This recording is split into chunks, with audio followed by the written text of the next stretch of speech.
Assalamu alaikum. Today we are going to discuss estimation of serum amylase biochemistry practical block number 4. ठीक है, इस practical में हम amylase levels को blood के अंदर सीरम के अंदर एस्टिमेट करेंगे through the same method of spectrophotometer और माइक्रोलैब. ठीक है, तो हम ऐसा करते क्यों हैं?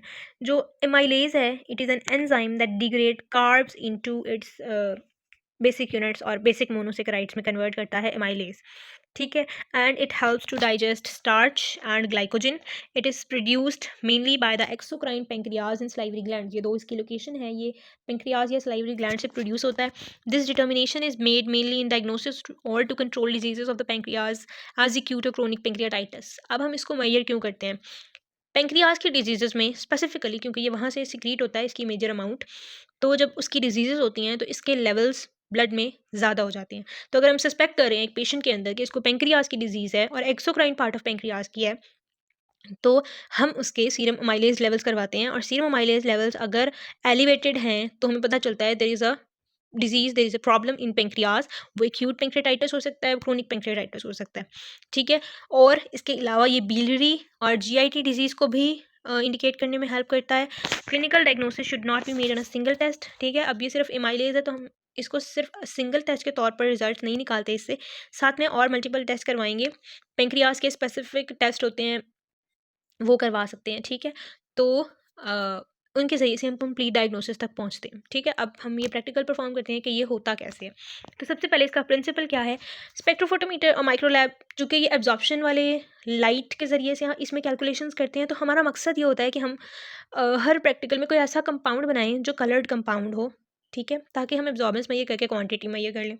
अब अमाइलेज तो एक एंजाइम है. ठीक है, तो हम अमाइलेज एंजाइम जो भी हमने जिसका भी टेस्ट करना है, ये वाला अमाइलेज, सीरम अमाइलेज, हम उसका ब्लड सैंपल लेंगे या सीरम या प्लाज्मा कोई भी ले सकते हैं. वो लेकर हम उसमें ऐसे कंपाउंड्स डालेंगे जिन पर अमाइलेज एक्ट भी करता हो, नंबर 1. नंबर 2, उन पर एक्ट करके उन्हें कलर्ड कंपाउंड में कन्वर्ट करिए, तो हमें पता चलेगा जितना ज़्यादा वो कलर्ड कंपाउंड बनेगा उतना ज़्यादा अमाइलेज होगा ब्लड के अंदर. ठीक है, और हम वो नोन क्वांटिटी डालेंगे उस कंपाउंड की, ताकि हमें पता चले कि पहले इसकी क्वांटिटी इतनी थी, अब इसकी क्वांटिटी इतनी कम हो गई है, और जो कलर्ड कंपाउंड है उसकी क्वांटिटी इतनी बन गई है. So how much amylase is being used here.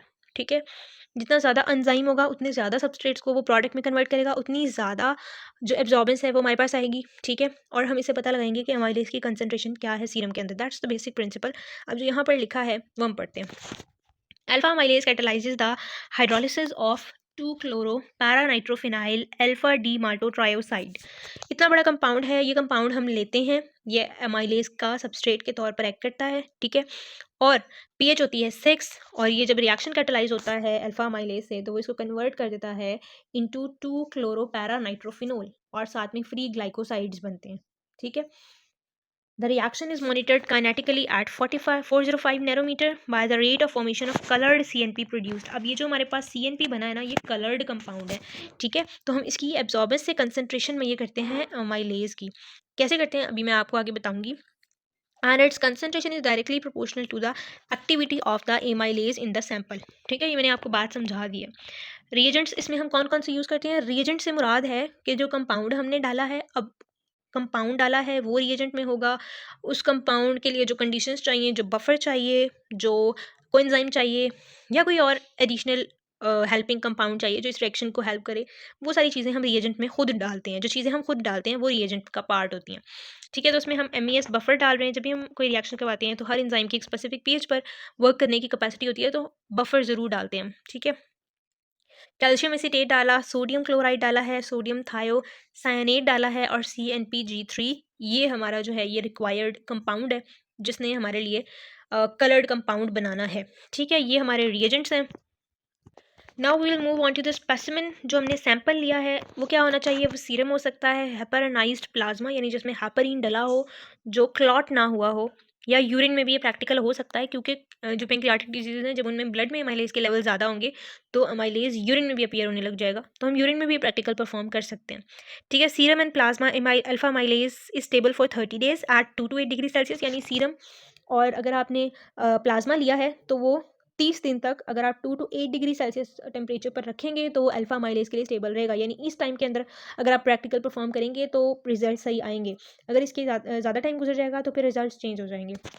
और random urine samples should be clear and precipitate free for testing. Clear होने चाहिए, प्रेसिपिटेशन नहीं होनी चाहिए। यूरिन सैंपल्स के अंदर पीएच चेक करनी है आपने उसकी, और यूरिन की पीएच, जिन यूरिन की पीएच लेस देन 5 हो तो वो एंजाइम स्टेबिलिटी को कम कर देते हैं और आपके रिजल्ट्स एक्यूरेट नहीं होंगे, ठीक है। और यूरिन जो सैंपल है वो 10 डेज तक 2 to 8 डिग्री सेल्सियस पर स्टेबल रहता है, यानी विद इन दिस टाइम आपको प्रैक्टिकल परफॉर्म करना पड़ेगा, वरना रिजल्ट्स आपको नॉर्मल जो पैथोलॉजिकल रिजल्ट्स होंगे वो ऑल्टर हो जाएंगे, ठीक है। मैनुअल ऐसे सेटिंग्स जो कि माइक्रोलैब की स्पेक्ट्रोफोटोमीटर्स की वेवलेंथ आप सेट करेंगे 405 नैनोमीटर्स, क्यूबिट का 1 centimetre light path, this is the distance between the light source and the cuvette, ठीक है। स्पेक्ट्रोफोटोमीटर के अंदर होता है, माइक्रोलैब के अंदर तो ऑलरेडी फिट इन होता है, हमें एडजस्ट नहीं करना पड़ता। टेम्परेचर 37 डिग्री सेल्सियस होना चाहिए।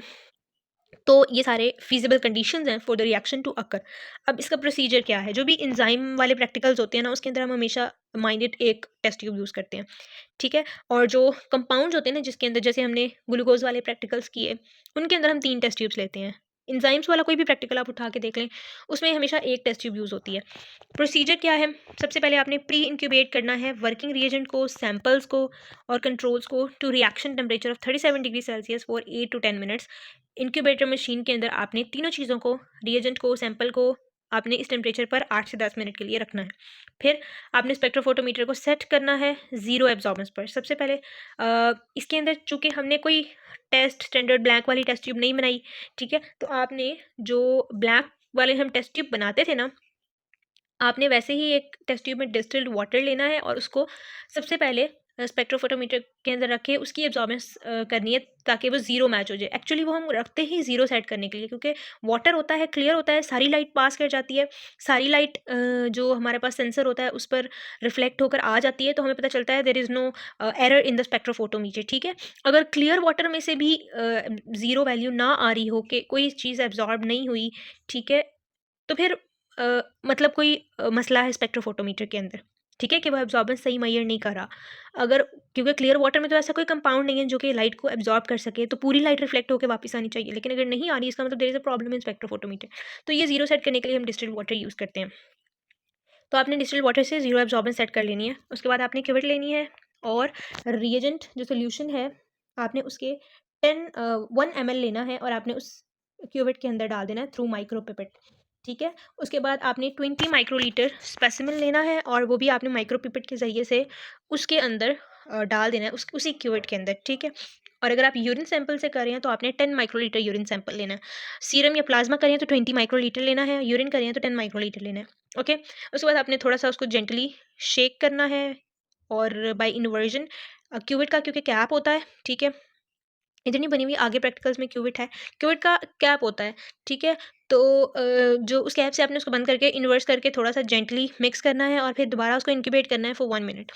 1 मिनट के बाद आपने उसको बाहर निकाल लेना है। पहले आपने उसकी इनिशियल एब्जॉर्बेंस लेनी है और इसको ए नॉट लेबल कर देना है। उसी वक्त जब आपने बाहर निकाला एब्जॉर्बेंस में ये की ए नॉट लेबल कर लिया, आपने उसको जैसे ही आपने लेबल करके लिख लिया ए नॉट, तो आपने स्टॉप वॉच स्टार्ट कर देनी है, ठीक है।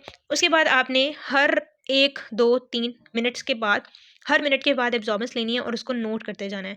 जब 3 मिनट हो जाएंगे स्टॉप वॉच को बंद कर देना है और जो आपने अब तीन रीडिंग्स ली हैं उनको आपने A1, A2 और A3 लेबल कर देना है, ठीक है। उसके बाद आपने क्या करना है कि अब आपने इन एब्जॉर्बेंसेस का डिफरेंस निकालना है। डिफरेंस किस तरह निकालना है, जैसे यहाँ पर लिखा हुआ है, बड़ी में से छोटी को माइनस करना है। A1 में से A नॉट को, A2 में से A1 को और A3 में से A2 को माइनस करना है, ठीक है। Calculate the mean of the results to obtain the average change in absorption per minute, कि आपने साथ साथ चेक करना है, क्योंकि एंजाइम है ना, कंपाउंड तो नहीं हम कोई मैयर करें, एंजाइम की एक्टिविटी कैसे चेंज हो रही है वो हम चेंज इन द एब्जॉर्बेंस से मैयर करेंगे, ठीक है।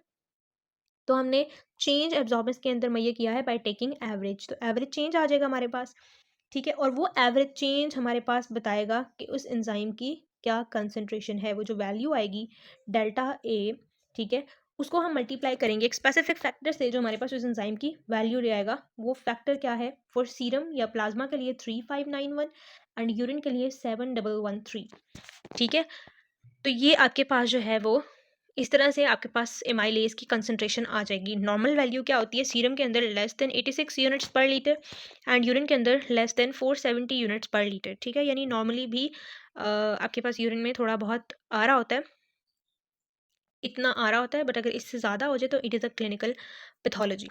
उसके बाद रेज सीरम एमाइलेज लेवल्स की क्या क्या वजूहत हैं? ब्लड के अंदर भी नॉर्मली प्रेजेंट होता है इस अमाउंट में, और यूरिन के अंदर भी। ठीक है, अगर इससे ज़्यादा होगा तो वो पैथोलॉजी होगी।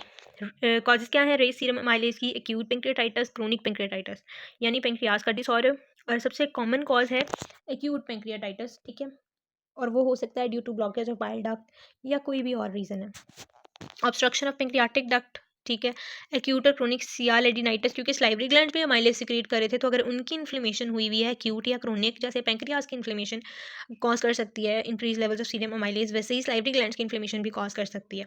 पेंक्रियाटिक सूडोसिस्ट, पेंक्रियाज के अंदर फ्लूइड फिल्ड सिस्ट बने हुए, ठीक है, और वो सिस्ट एक्चुअल सिस्ट नहीं है, ठीक है, जिन्हें हम सिस्ट कहते हैं, दे आर सूडो सिस्ट। तो they produce excessive serum amylase, excessive amylase, and that will enter into the serum to cause raise levels of serum amylase. Perforated peptic ulcer, अब पेप्टिक अल्सर है, अगर वो perforate कर गया है और वो पेंक्रियाज को डैमेज कर रहा है, क्योंकि posteriorly in relation to stomach और ड्यूडिनम का जो स्टार्ट वाला पार्ट है, तो हमारे पास पेंक्रियाज होता है, तो वो उसको डैमेज करके भी उसकी वजह से भी सीरम अमाइलेज लेवल ज़्यादा हो जाते हैं। Pancreatic tumours, macroamylasemia, it is a special type of pancreatic tumours.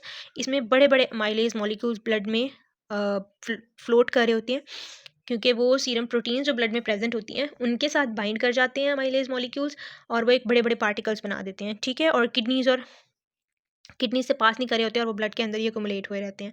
उसके बाद दूसरी कॉजेज क्या है? ट्रॉमा टू द पेंक्रियाज और salivary glands, pancreatic ischaemia, pancreatic cyst, pancreatic duct structures and all that. So these are some causes of raise serum amylase levels. उसके बाद हमारा scenario है, सिनेरियो प्रैक्टिस कर लेते हैं।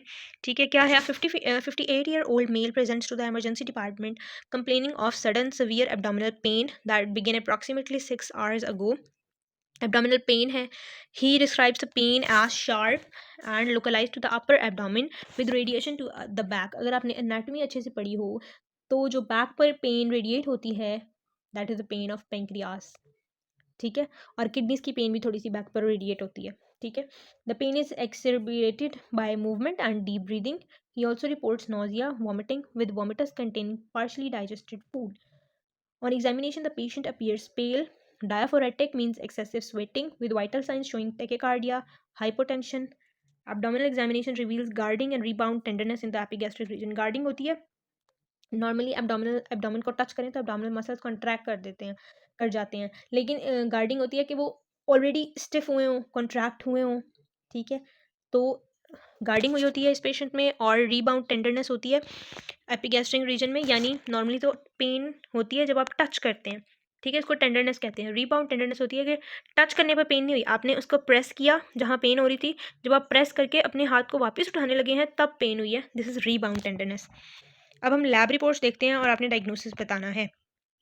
Haemoglobin level less than normal है, TLC ज़्यादा है, इट मीन्स कोई इन्फेक्शन है या इन्फ्लेमेशन है। सोडियम लेवल्स भी ज़्यादा हैं, पोटाशियम लेवल्स भी ज़्यादा हैं, और अमाइलेज मोर देन नॉर्मल है। तो अमाइलेज ज़्यादा है, टीएलसी ज़्यादा है, it means there is an inflammation of the pancreas that is pancreatitis. ठीक है, और दैट इज़ एक्यूट पेंक्रियाटाइटिस। ठीक है, इसकी वजह से टीएलसी ज़्यादा है।